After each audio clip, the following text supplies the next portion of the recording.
Welcome back to another episode of Defy the Odds Basketball podcast.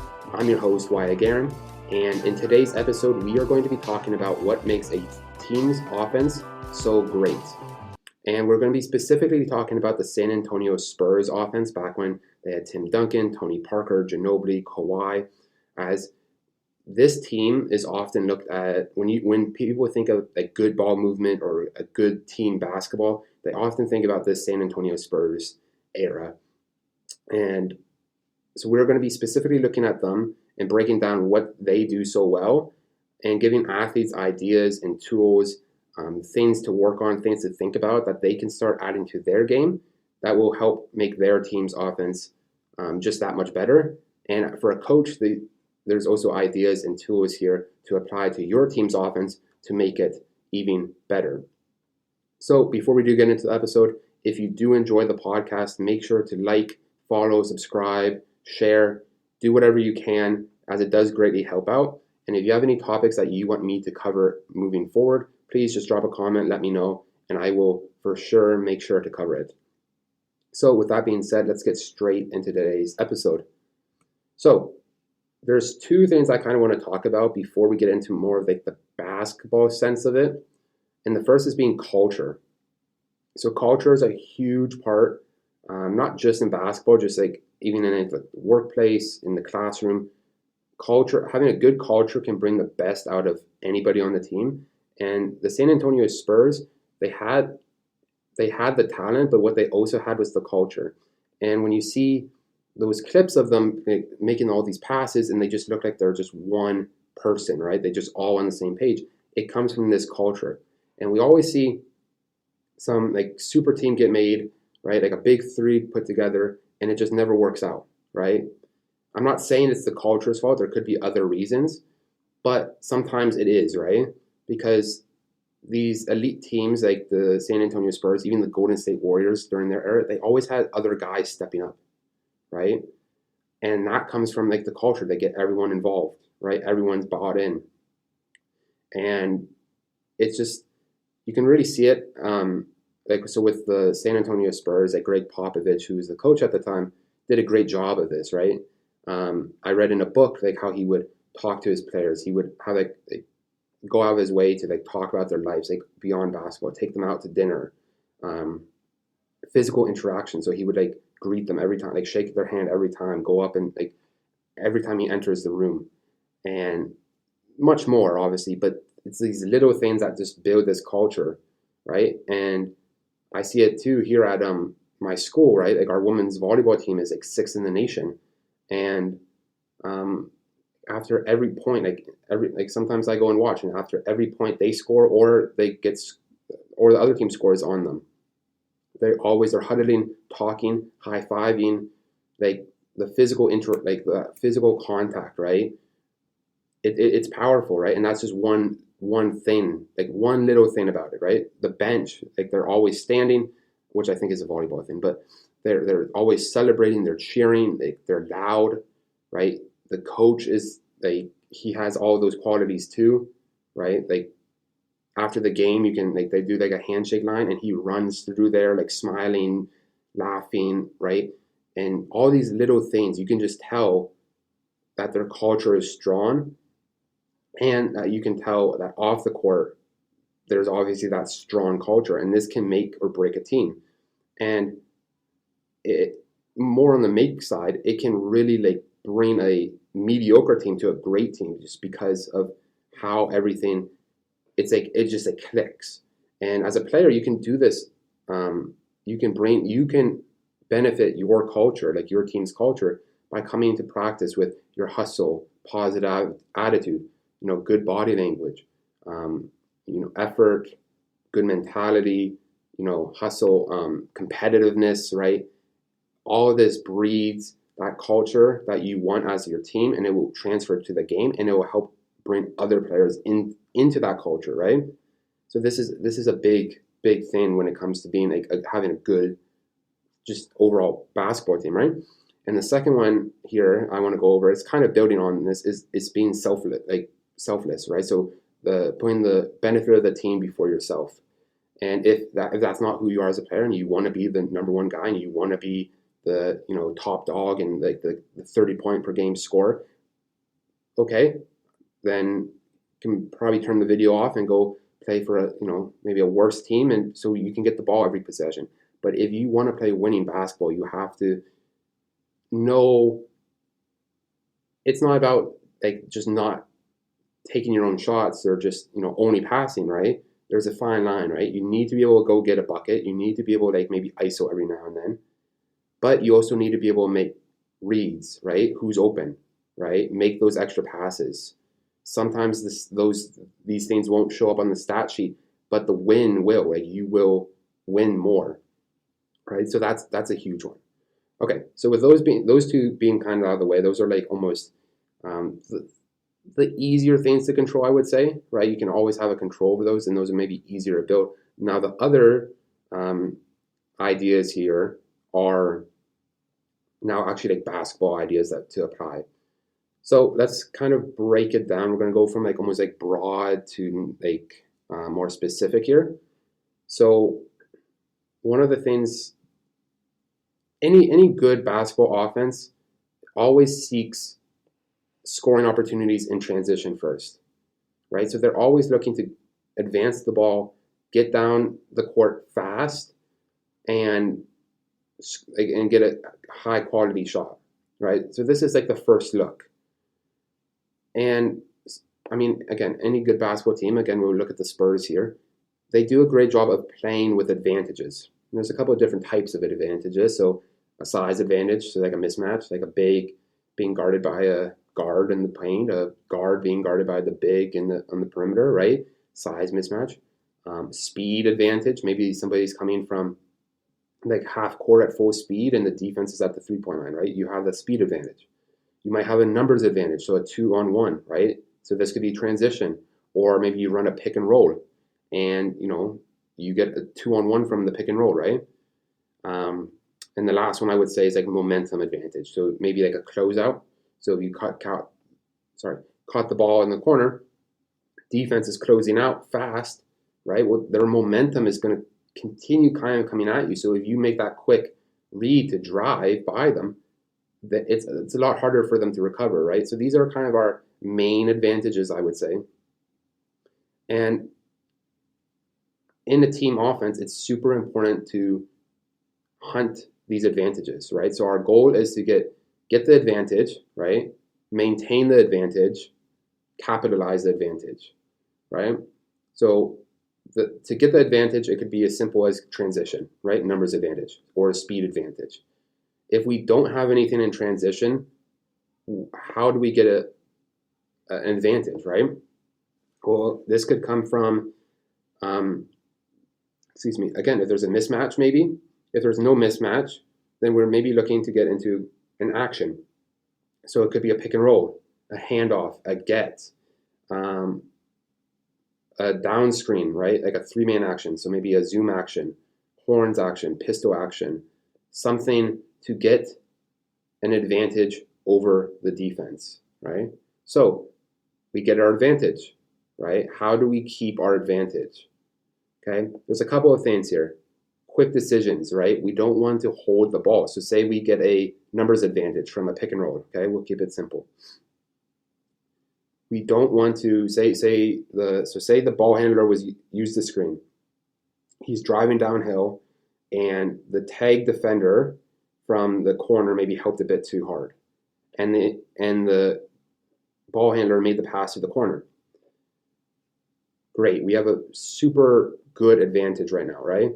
But as soon as that corner player holds onto that ball for too long, right, and the defense has time to recover, that kills the advantage. So what we want is quick decisions, right? Quick decisions is huge, and this is what makes like the Spurs look so good, right? Because it's so quick, because they are making these quick second decisions. They're in like 0.5 of a second, they are deciding if they're shooting, passing, or driving, right? And this comes from practice, like it's like instincts almost, right? They see the affordance, which an affordance is an opportunity to act on something. They see that affordance, and without like explicitly thinking about it. So like consciously thinking about it, they're making that decision because they've practiced these situations in practice. And so these quick decisions are huge to help keep this advantage, right? And the way I like to think about these quick decisions are like dominoes, right? So we have, if you've ever played dominoes, right, you like set them up, and then you flick the first one, and then they all fall, right? They all hit each other and fall. So it's like the same thing in basketball, right? Our first domino falls when we get that advantage, okay?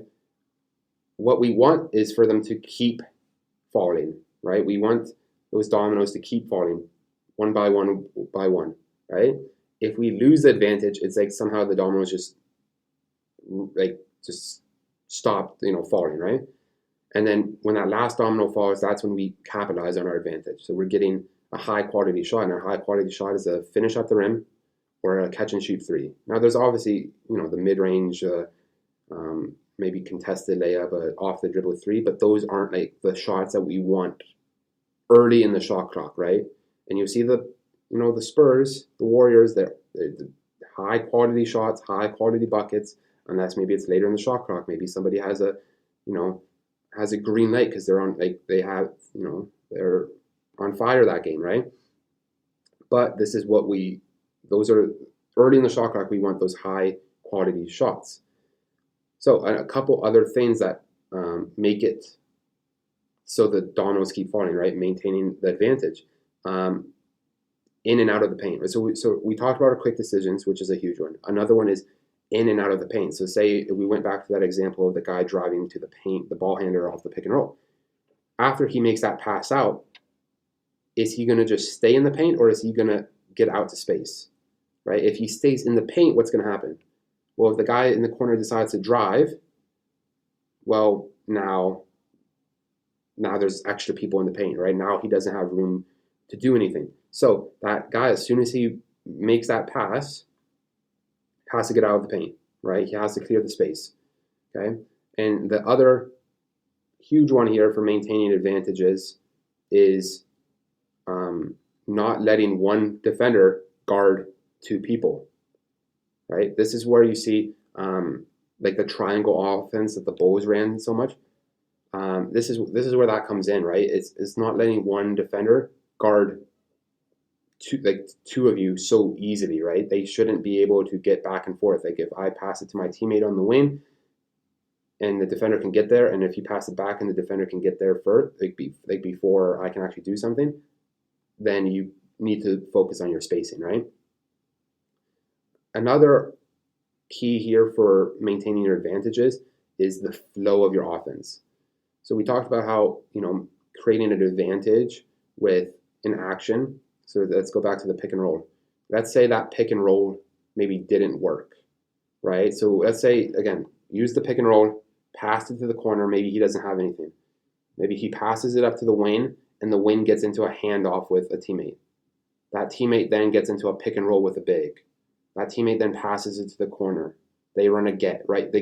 They're just all, if they don't have the advantage, they're doing some sort of trigger, like an action, like the pick and roll, handoff, whatever, to get that advantage. And if they don't have it, they are flowing to the next one. And this is why something like having set plays can hurt players, right? And turn them into like robots, because then they can't react. They can't see, if the set play doesn't work, they don't know what to do, right? Great teams, great players, they might have an action or maybe a set that the coach wants them to run that possession, and if it doesn't work, they know how to continue playing, right? They know how to continue trying to get an advantage, and then how to play with that advantage. And that's what separates these really good teams from just mediocre teams. So as players, especially young players, you have to start learning how to play like this. And because sometimes even in a set play, there might be an opportunity, like an affordance, to act on something that you don't practice in, right? Because you just don't practice, right? Like maybe on the ball screen, the defender blitzes it, right? So they double the ball handler. So he has to make that pass to maybe the corner, right, from that position. And he might not practice that in practice with his team. So stuff like that, or the big might not know what to do there. So the big needs to know to slip. The corner needs to maybe know to come up to give that better passing angle, right? All of these things that you just don't learn from only practicing set plays. So that's why it's important to learn how to play with, how to get an advantage, and also how to see these other affordances, like a slip on a screen, right? Like if the defenders are switching it, then you could slip, like fake the screen and cut, and you'll be wide open. So stuff like this, right? The other thing I also want to add is that when I did a Spurs breakdown on my YouTube channel not too long ago, a couple months ago, and one of the great things that they always did is getting paint touches, right? And this is, again, maintaining those advantages. Teams on defense, like when you're playing defense, you probably always heard, like, don't give up middle, don't give up middle. So when a player gets into the paint, they are in prime scoring position. So what has to happen for the defense to not give that up? Help defense, right? Help defense needs to come over. Okay, now there's an advantage, like there's multiple advantages. There's probably somebody open, right? Either for a catch and shoot, a cut, something, right? This punishes the help defense. So paint touches, right? And that's why you see, like, pass, the guy drives, gets a paint touch, and just these repeated can really mess up the defense. But there's also a silver lining here. We don't want to do this to the point where that's all we think about, right? We're only seeing catch, drive, right? We want to still see the opportunity to shoot, still see the opportunity to get that, maybe that dish off to the big man down low. We want to see all these opportunities to actually capitalize on it, right? And not just make our only instinct to be catch, drive, right? Because at some point it just won't work, right? And we're going to miss out on these other opportunities to score. So with that being said, that's where we're going to leave it for today. I think that's a lot of information thrown at you. So my goal, my challenge for you now is to take all this information that you just kind of listened, maybe scan through it again, like some parts that you might want to hear again, but go and watch like the San Antonio Spurs. Like just look up their highlights, or the Golden State Warriors. Those are always the two teams I recommend. Go look up their highlights for like 10 minutes and watch it. Don't pause, don't skip through it, just watch and think, right? Just let it start to see all these things happening, right? And start to like understand it, like digest it. And then after, maybe go through it and maybe watch it like clip by clip and kind of try and break it down a bit more. But go and watch a video, right? Let that help consolidate these ideas. And next time in practice, start to think about this, right? Like start to, try some of these, okay? So that's my challenge for you. Again, if you do enjoy this podcast, make sure to like, follow, subscribe, share. It does greatly help out, and I do greatly appreciate it. And again, if you have anything that you want me to go over in the future, please let me know. I'm always looking for ideas, and the biggest goal with this podcast is to help athletes develop and learn. So I want to know what you guys want to hear. So with that being said, I will see you in the next episode.